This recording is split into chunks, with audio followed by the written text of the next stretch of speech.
Hello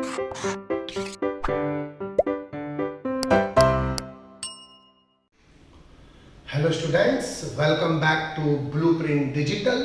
आज की इस वीडियो में हम प्रोटोजोन प्रोटिस्ट और पादप किंगडम यानी कि पादप जगत और एनिमल किंगडम के बारे में पढ़ेंगे।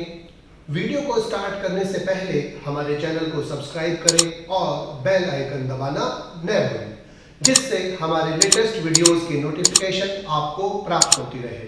अब हम आज के टॉपिक पर आते हैं। सबसे पहले प्रोटोजोन प्रोटिस्ट। पहले प्रोटोजोन्स को टू किंगडम क्लासिफिकेशन में एनिमल किंगडम में यानी कि प्राणी जगत में यानी कि जंतु जगत में रखा जाता था, क्योंकि इनके चारों तरफ सेल वॉल अनुपस्थित होती है। लेकिन बाद में 5 किंगडम क्लासिफिकेशन यानी कि 5 किंगडम विटेकर सिस्टम के अनुसार, चूंकि ये एक सिंगल सेल यानी कि एक कोशिकीय यूकैरियोटिक जीव होते हैं, इसीलिए इनको बाद में विटेकर के सिस्टम के अनुसार प्रोटिस्ट में रखा गया, क्योंकि प्रोटिस्ट में किंगडम प्रोटिस्टा में सिंगल सेल वाले एक कोशिकीय यूकैरियोटिक जीवों को रखा जाता है। तो ये एक कोशिकीय यानी कि सिंगल सेल सामान्यतः सूक्ष्मदर्शी यानी कि जो केवल सूक्ष्मदर्शी से दिखाई देते हैं, सूक्ष्मदर्शी है। अप्रकाश संश्लेषी यानी कि इनमें प्रकाश संश्लेषण अनुपस्थित होता है।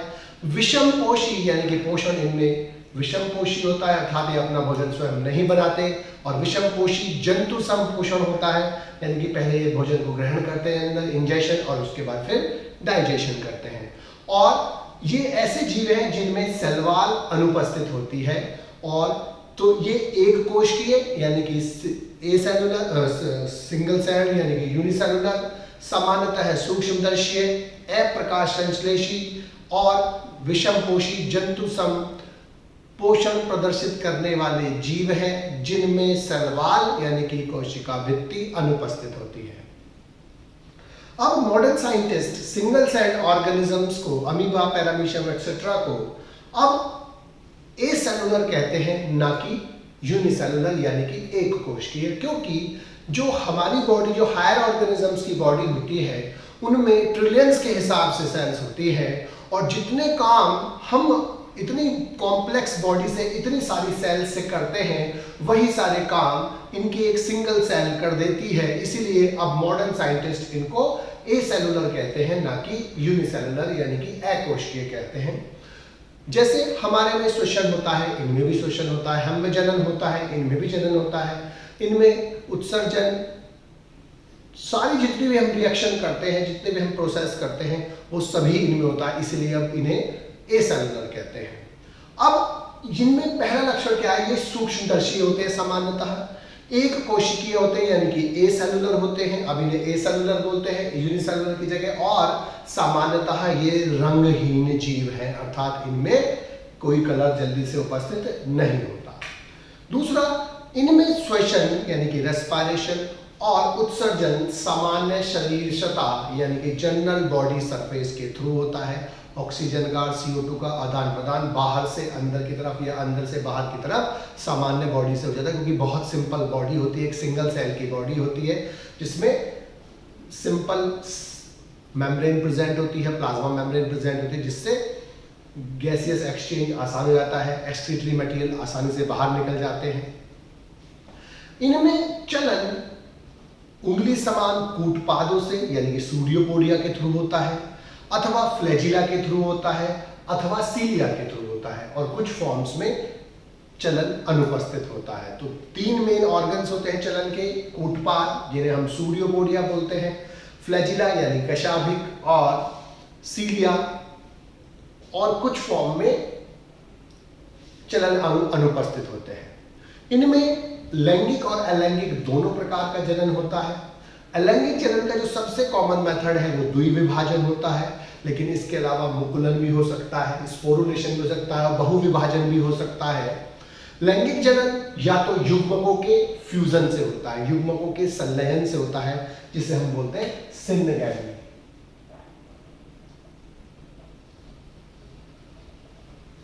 अथवा जो दूसरा मेथड है वो होता है संयुग्मन। अथवा किससे हो सकता है? संयुग्मन यानी कि कॉन्जुगेशन से। कॉन्जुगेशन में दो जीव एक दूसरे के पास पास आते हैं, दोनों के बीच की वाल गल जाती है और जेनेटिक मटेरियल का एक्सचेंज होता है, पहले से दूसरे में या दूसरे से पहले में या पहले का दूसरे में दूसरे का पहले में। तीनों कंडीशन संयोग में मिलाती है, तो पहले से दूसरे में जाए, दूसरे से पहले में आए या पहले का दूसरे में दूसरे का पहले में, तो तीनों कंडीशन क्या कहलाती है? संयोग में कहलाती है। तो मेन जो इनमें सेक्सुअल रिप्रोडक्शन है या तो सिंगैमी से होगा या संयोग से होगा। अब प्रोटोजोन प्रोटिस्ट को बेसिकली 4 ग्रुप्स में डिवाइड किया गया है, 4 समूहों में डिवाइड किया गया है, लेकिन उनका जो विभाजन का आधार है वो है चलन अंग। चलन अंग के आधार पर उनको बेसिकली 4 ग्रुप्स में डिवाइड किया गया है। पहला जंतु कशाभी यानी कि जूफ्लैजिलेट्स, अमीबा सदर्श यानी कि सार्कोडाइन, स्पोरोजोन्स और सीलिएट्स। सबसे पहले जंतु कशाभी या जूफ्लैजिलेट्स, इनके नाम से पता चल रहा है कि जू माने क्या होता है? एनिमल। तो जू वर्ड जो है हम किसके लिए लगाते हैं? एनिमल्स के लगाते हैं, जंतुओं के लिए लगाते हैं। तो चूंकि पहले इनको जंतु वर्ग में रखा जाता था, तब से ही इनको जू माने जंतु और फ्लैजिलेट्स का मतलब फ्लैजिला, यानी कि ऐसे जीव हैं, और एड्स मतलब होता है बियरिंग, तो ऐसे जीव हैं जिनमें फ्लैजिला यानी कशाभी का उपस्थित होती है चलन के लिए। तो जू फ्लैजिलेट्स या जंतु कशाभी का मतलब क्या है? जू माने एनिमल, फ्लैजिलेट्स का मतलब फ्लैजिला और एड्स का मतलब होता है बियरिंग, यानी कि ऐसे जीव जिनमें चलन के लिए फ्लैजिला यानी कि कशाभी का उपस्थित होती है, क्या कहलाते हैं? जू फ्लैजिलेट कहलाते हैं। अब ये मुक्त जीवी यानी कि फ्री लिविंग अथवा परजीवी होते हैं। ऐसे जीव जो वातावरण में स्वतंत्र रूप से पाए जाते हैं, किसी और जीव पर परजीवी नहीं होते, किसी और जीव से पर निर्भर नहीं होते, हम उन्हें क्या बोलते हैं? फ्री लिविंग बोलते हैं। लेकिन एक ऐसा जीव जो किसी और ऑर्गेनिज्म पर अपने भोजन और स्थान के लिए निर्भर होता है, परजीवी कहलाता है।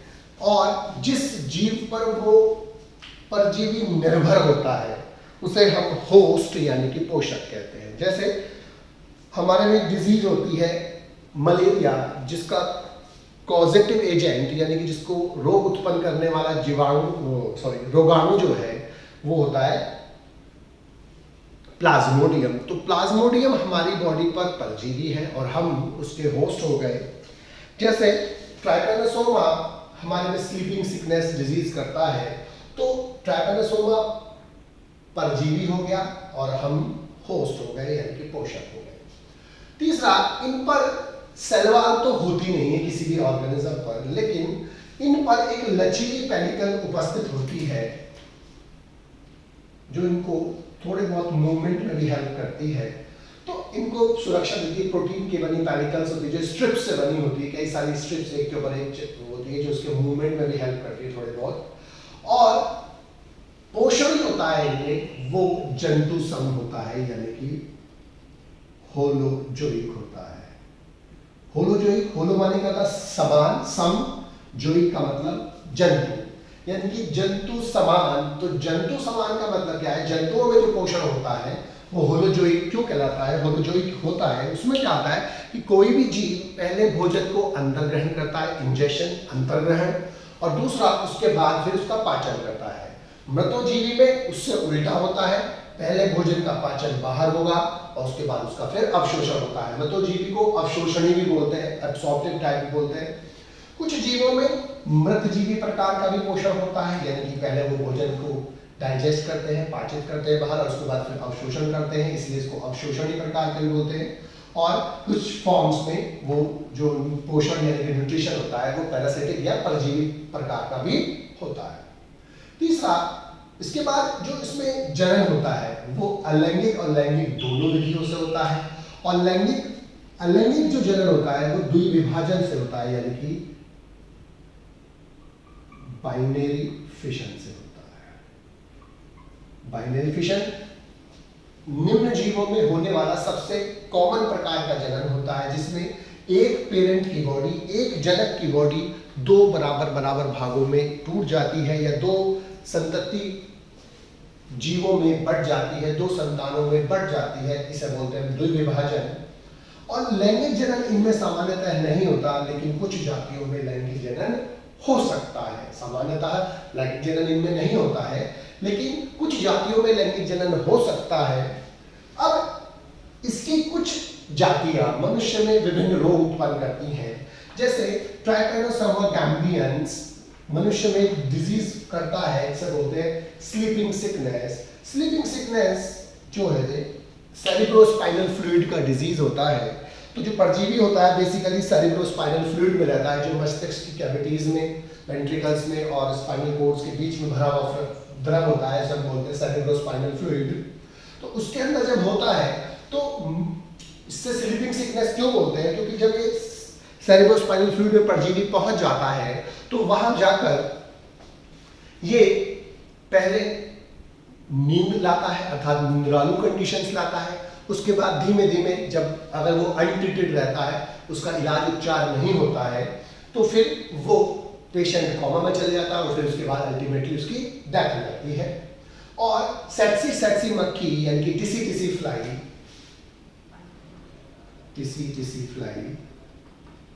इसको संचरित करती है। सेक्सी मक्खी इसका संचरण करती है। ये अफ्रीकन कॉन्टिनेंट में ही पाई जाती है मक्खी, इसीलिए ये जो डिजीज होती है वो अफ्रीकन कॉन्टिनेंट में होती है, हमारी तरफ नहीं होती है। जियार्डिया इंटेस्टाइन का एक परजीवी होता है जो जियार्डिएसिस नामक डिजीज उत्पन्न करता है। लीशमानिया से काला ज्वर यानी कि ब्लैक फीवर और डम फीवर यानी कि डम ज्वर होता है। और ट्राइकोनोमास से ल्यूकोरिया नामक रोग होता है। इसके बाद दूसरा है अमीबा सदृश यानी कि सार्कोडाइन। नाम से पता चलता है कि ये अमीबा जैसे जीव होंगे और इनमें चलन के लिए कूटपाद होते हैं। पहले वाले में जो चलन था वो किसके द्वारा हो रहा था? फ्लैजिला द्वारा, क्योंकि इनका जो क्लासिफिकेशन है, वर्गीकरण है, मुख्यतः चलन अंगों के आधार पर है। इसीलिए इसमें सबसे इंपॉर्टेंट बात हमें जो याद रखनी है कि इसमें चलन अंग क्या है? फ्लैजिला है, इसमें कूटपाद है और इसमें जो चलन अंग होते हैं वो सामान्यतः अनुपस्थित होते हैं और इनमें चलन अंग जो होते हैं वो सीलिया होते हैं। तो 3 में चलन अंग होते हैं, एक में फ्लैजिला, एक में कूटपाद यानी सूडियोपोडिया, एक में सीलिया और एक में सामान्यतः अनुपस्थित होते हैं। कूटपाद प्रोटोप्लाज्म जो होता है बाहर की तरफ को भरकर उंगलियों समान सदृश संरचना हो जाता है, उसे कूटपाद या सूडियोपोडिया बोलते हैं।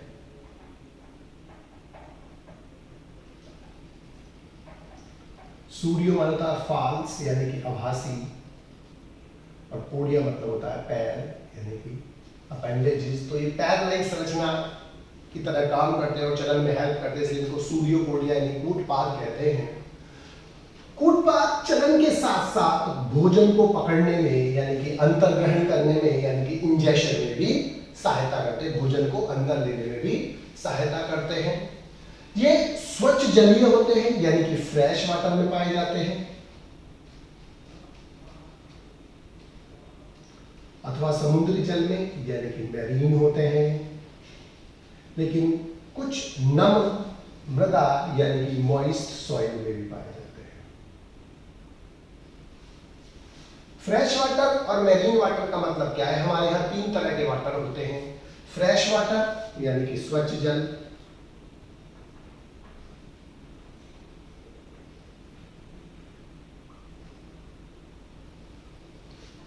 लवण यानी कि सॉल्ट अनुपस्थित।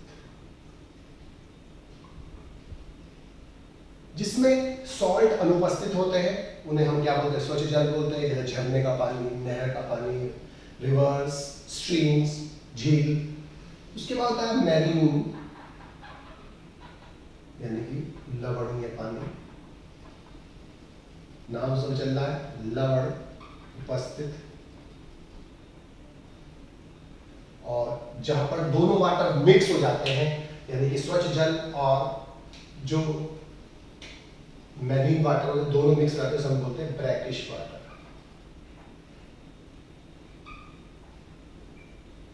ईस्टराइन वाटर बोलते हैं, जहां पर भी सारी रिवर्स जो होती है जब ओशन में गिरती हैं, समुद्र में गिरती हैं, तो उस छोटे से एरिया में जहाँ पर वो मिक्स होती है उसे हम क्या बोलते हैं, ब्रैकिश वाटर या ईस्टरीन वाटर बोलते हैं। और ईस्टरीज जो होती है वहाँ पर भी, जहाँ पर सॉल्टी एरिया और फ्रेश वाटर की जो एरिया होते हैं मिक्स होते हैं, उस छोटे से एरिया में भी, जिसे ईस्टरीन बोलते हैं, वहाँ पर भी वाटर जो होता है ब्रैकिश होता है।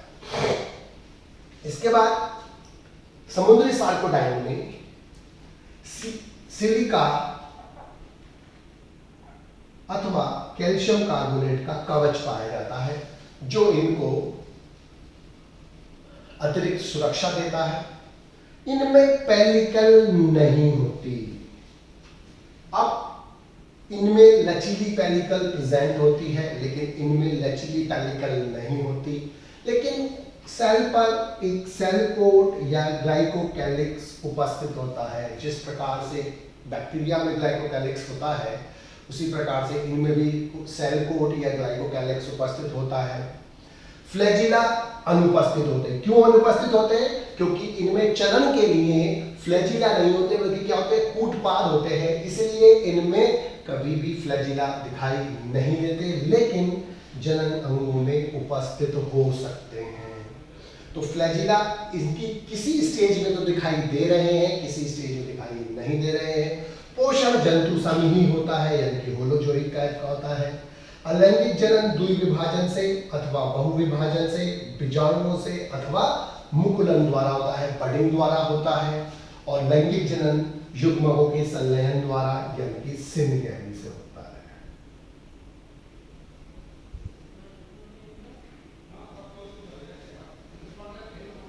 इसके बाद इसमें जो एग्जाम्पल है, अमीबा है, एंटरीबा हिस्टोलाइटिका है। एंटरीबा हिस्टोलाइटिका मनुष्य में अमीबीय पेचिश रोग उत्पन्न करता है। और रेडुलेरियन जो होते हैं, इनमें सबसे अधिक क्रोमोसोम 2n बराबर 1600 पाए जाते हैं। ओल्यूकैंथा होता है, ओल्यूकैंथा एक रेडुलेरियन है जिसमें सबसे ज़्यादा क्रोमोसोम होते हैं।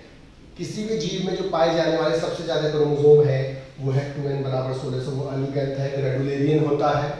और सबसे कम होता है ल्यूकर में और एस्कैरिस में। और प्लांट्स में सबसे ज़्यादा होते हैं ऑफ्यूब्लोसम में 1260। और पिलोमिक्सा इसके एग्जाम्पल हैं। इसके बाद स्पोरोजोन्स, नाम से चल रहा है, स्पोरो मतलब बीजाणु, तो नाम से चल रहा है कि बीजाणु बनाने वाले परजीवी प्रोटोजोन्स हैं, जिनमें चलन अंग अनुपस्थित होंगे, क्योंकि इन्हें चलन अंग की आवश्यकता नहीं होती, क्योंकि ये सामान्यतः अंतः परजीवी होते हैं, बॉडी के अंदर रहते हैं, इसीलिए इन्हें चलन अंगों की आवश्यकता नहीं होती। ये अंतः परजीवी होते हैं, चाहे वो एक्स्ट्रा सेलुलर हो, मतलब इंट्रासेलुलर हो या इंटरसेलुलर हो। इंट्रासेलुलर का मतलब इंट्रा माने अंदर, सेल के अंदर, और इंटरसेलुलर का मतलब दो सेल्स के बीच में। यानी कि अगर ये सेल्स है, तो अगर कोई परजीवी सेल के अंदर है तो वो कहलाएगा इंट्रासेलुलर।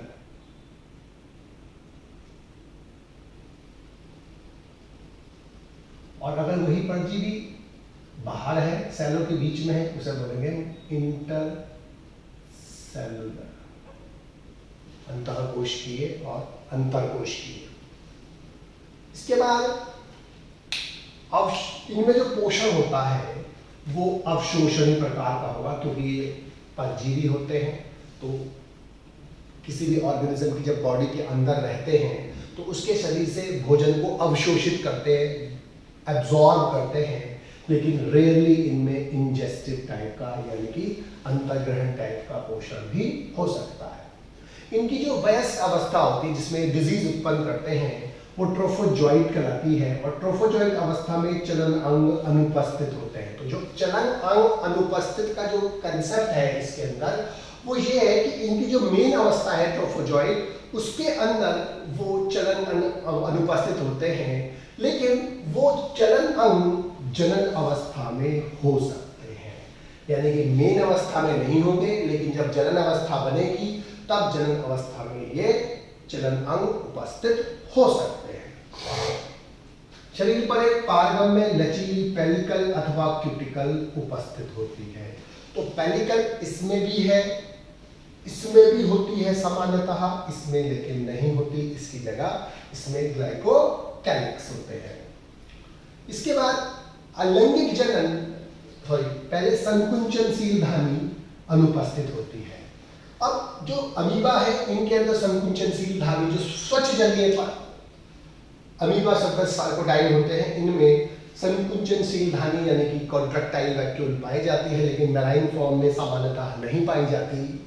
तो क्वेश्चन कभी कभी ये पूछ लेते हैं कि एक अमीबा जो स्वच्छ जलीय है उसको अगर हम मैरीन वाटर में ले जाकर रख देते हैं तो क्या होगा? आंसर इसका ये है कि उसमें जो संकुंचनशील धानी है वो लुप्त हो जाएगी, क्योंकि संकुंचनशील धानी का यानी कि कॉन्ट्रैक्टाइल वैक्यूल का वहाँ अब कोई प्रयोग यूज नहीं है।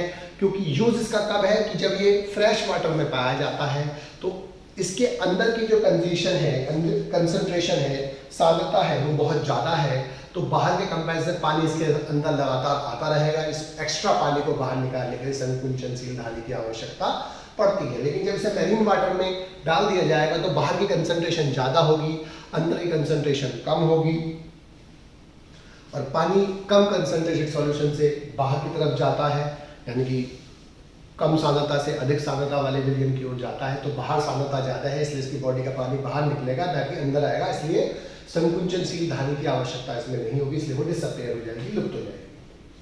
अलैंगिक जनन बहुविभाजन या शाइजोगोनी से होता है। लैंगिक जनन सिनगैमी यानी कि युग्मकों के संलयन से होता है। एग्जाम्पल है प्लाज्मोडियम जो मलेरिया रोग उत्पन्न करता है, मोनोसिस्टिस अर्थवॉर्म में यानी केचुओं में परजीवी होता है, और आइमेरिया भी एक पैरासाइट टाइप का फॉर्म है। अब आए सीलिएट्स, नाम से पता चल रहा है इनमें चलन और भोजन ग्रहण करने के लिए सीलिया उपस्थित होते हैं, और ये मुक्त जीवी होते हैं अर्थात फ्री लिविंग होते हैं, स्वच्छ जलीय होते हैं यानी कि फ्रेश वाटर में पाए जाते हैं, लेकिन कुछ समुद्री जल में पाए जाते हैं, और इनमें से कुछ फॉर्म्स परजीवी भी होते हैं। ये मुख्यतः एकल होते हैं, सॉलिटरी होते हैं, अकेले पाए जाते हैं, लेकिन कुछ निवाह यानी कि कॉलोनी में भी पाए जाते हैं। परजीवी फॉर्म को छोड़कर इनमें पोषण जंतु सम होता है। परजीवी फॉर्म में अवशोषणी प्रकार का होता है, लेकिन जो नॉर्मल फॉर्म्स हैं उनमें क्या होता है, जंतु सम होता है यानी कि होलोजोइक होता है।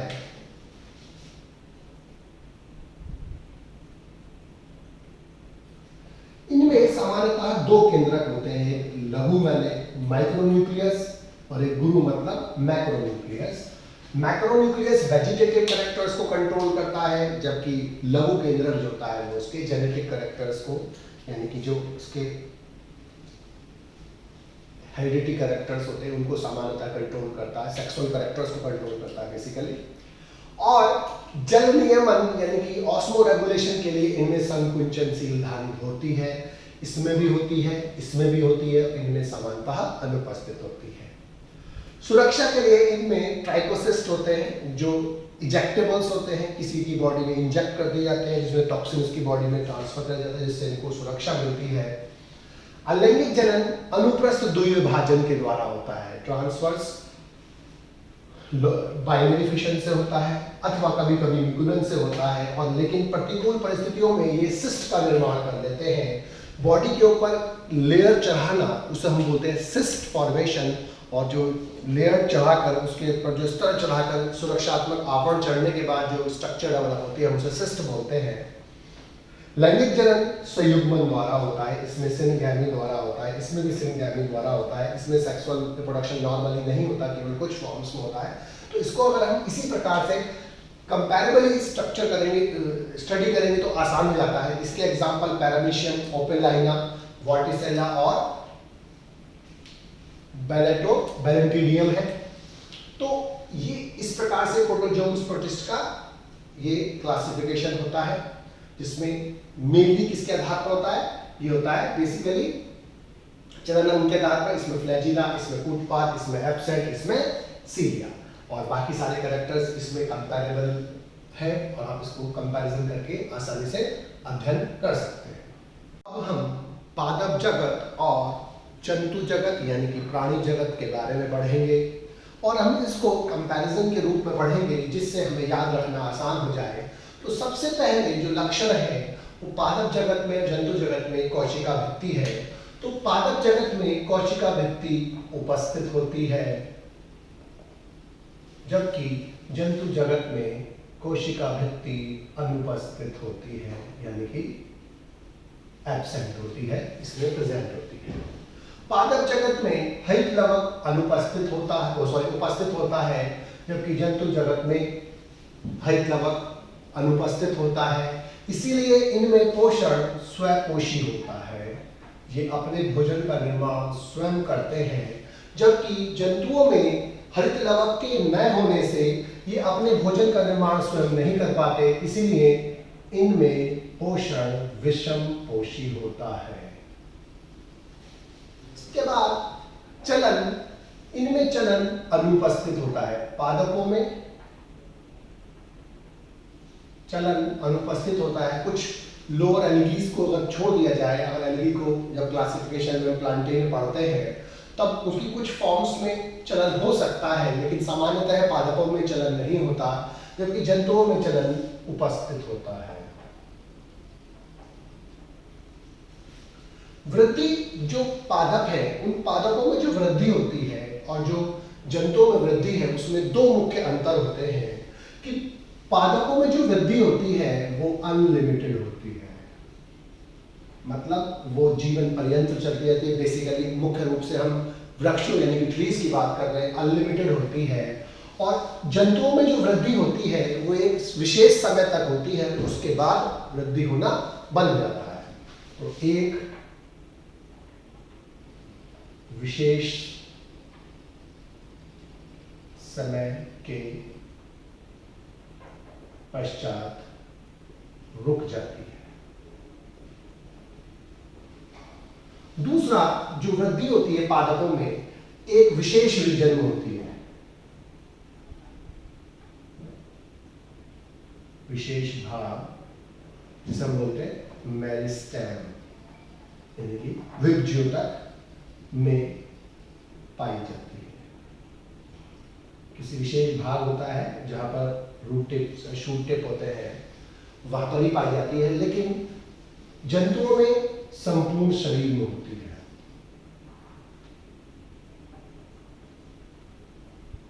पूरे संपूर्ण शरीर में वृद्धि होती है।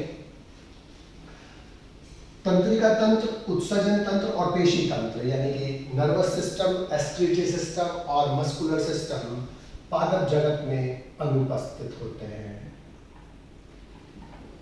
जबकि जंतुओं में उपस्थित होते हैं। इसके अलावा तारककाय यानी कि सेंट्रोसोम, दो सेंट्रियोल्स मिलकर एक सेंट्रोसोम बनाती हैं। तो सेंट्रोसोम सामान्यतः हायर प्लांट्स में अनुपस्थित होता है और हायर प्लांट्स में उपस्थित होता है। एल्गी और कुछ लोअर ऑर्गेनिज्म को अगर छोड़ दें तो इसीलिए हम इसमें लिखते हैं सामान्यतः अनुपस्थित, और इसीलिए हम यहां लिखते हैं सामान्यतः उपस्थित। बड़ी धनी यानी कि लार्ज वैक्यूल्स, प्लांट में एक बड़ी धानी उपस्थित होती है, लेकिन प्लांट्स एंड जंतुओं में सामान्यतः छोटी धानियां होती है। संचित भोजन, प्लांट्स में जो संचित भोजन होता है वो मण्ड यानी कि स्टार्च के रूप में होता है, और यहां पर जंतुओं में ग्लाइकोजन अथवा वसा के रूप में होता है। कोशिका द्रव विभाजन, तो प्लांट्स में कोशिका द्रव विभाजन सेल पट्टिका यानी कि सेल प्लेट विधि से होता है। जब सेल डिवाइड होकर पहले केंद्रक विभाजन हो जाता है, तो केंद्रक विभाजन होने के बाद अब जब उसका कोशिका द्रव विभाजित होता है तो उसके बीच में एक सेल प्लेट बन जाती है, जिससे वो दो भागों में डिवाइड होती है। और यहाँ पर खांच विधि से जंतुओं में खांच बनती है जो सेल को दो भागों में विभाजित कर दी है। उद्दीपनों के प्रति अनुक्रिया यानी कि स्टिमुलाई के प्रति जो रिस्पॉन्स होता है वो इनमें स्लो होता है, धीमा होता है, क्योंकि इसमें sensory organ, sense nervous system absent होता है। यहाँ पर तेज होता है, तीव्र होता है। जंतुओं में सेंस ऑर्गन, नर्वस सिस्टम होने से जो उद्दीपनों के प्रति अनुक्रिया होती है वो प्लांट्स के कंपैरिजन में तीव्र होती है। लाइसोसोम इनमें सामान्यतः अनुपस्थित होते हैं अथवा बहुत कम होते हैं, लेकिन यहाँ पर उपस्थित होते हैं।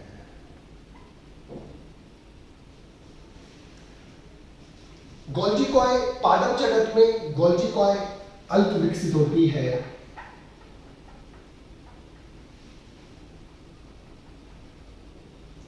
और उसे डिक्टायोसोम बोलते हैं या डिक्टियोसोम बोलते हैं।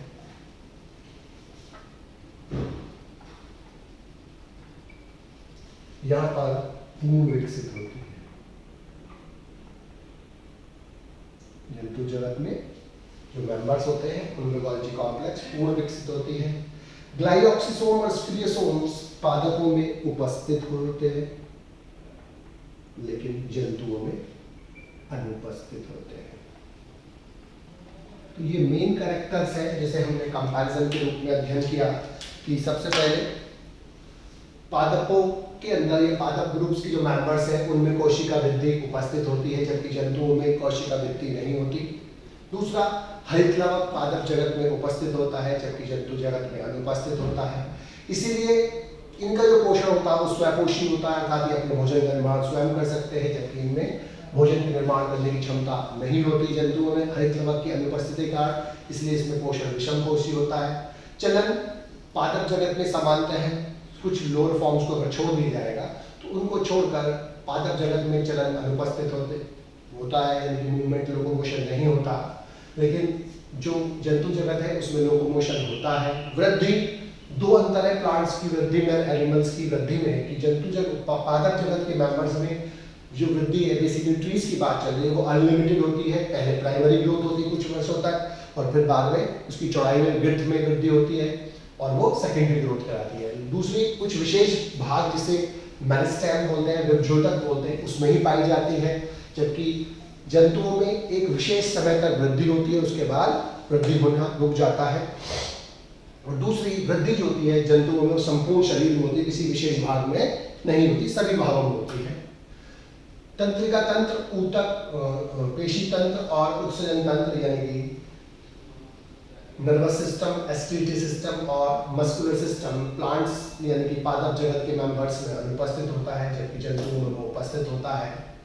सेंट्रोसोम और तारक का एक समानता है, प्लांट्स में अनुपस्थित होते हैं और जंतु जगत में सेंट्रियोल, सेंट्रोसोम उपस्थित होते हैं। बड़ी धानी, प्लांट्स के जो मेंबर्स होते हैं पादप जगत के उनमें बड़ी धानी पाई जाती है जबकि जंतुओं में धानियां छोटी होती हैं।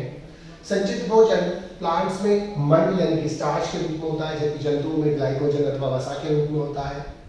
कोशिका द्रव विभाजन, यहाँ पर जो प्लांट्स होते हैं उनके मेंबर्स में सेल प्लेट विधि से कोशिका द्रव का विभाजन होता है जबकि जंतुओं में खाज बनती है सेल अंदर की तरफ जो उसको दो भागों में डिवाइड करती है। उद्दीपनों के प्रति अनुक्रिया, इनमें नर्वस सिस्टम, सेंस ऑर्गन न होने के कारण प्लांट्स में जो उनके प्रति जो अनुक्रिया होती है, रिस्पॉन्स होता है वो धीमा होता है जबकि जंतु जगत में सेंस ऑर्गन्स और नर्वस सिस्टम होने से जो स्टिमुलाई के प्रति रिस्पॉन्स होता है वो तीव्र होता है। लाइसोसोम सामान्यतः पादप जगत में अनुपस्थित होते हैं या बहुत कम होते हैं लेकिन जंतु जगत में लाइसोसोम उपस्थित होते हैं। गोल्जी कॉय या गोल्जी बॉडी जो होती है, गोल्जी कॉम्प्लेक्स बोलते हैं, प्लांट्स में अल्प विकसित होती है, उसे डिक्टियोसोम बोलते हैं जबकि जंतु जगत में पूर्ण विकसित होती है। ग्लाइऑक्सिसोम और स्फीरियोसोम प्लांट्स में उपस्थित हो सकते हैं जबकि जंतुओं में सामान्यतः वो उपस्थित नहीं होते हैं। जो आज की इस वीडियो में बस हम इतना ही पढ़ेंगे। हमारी इस वीडियो को आप लाइक करें और अपने दोस्तों के साथ शेयर करें। यदि आपका कोई डाउट है तो आप हमें कमेंट करके बता सकते हैं। इस अध्याय को और अच्छे से पढ़ने और समझने के लिए आप चित्रा प्रकाशन की बुक एक्टिव जीव विज्ञान की सहायता भी ले सकते हैं।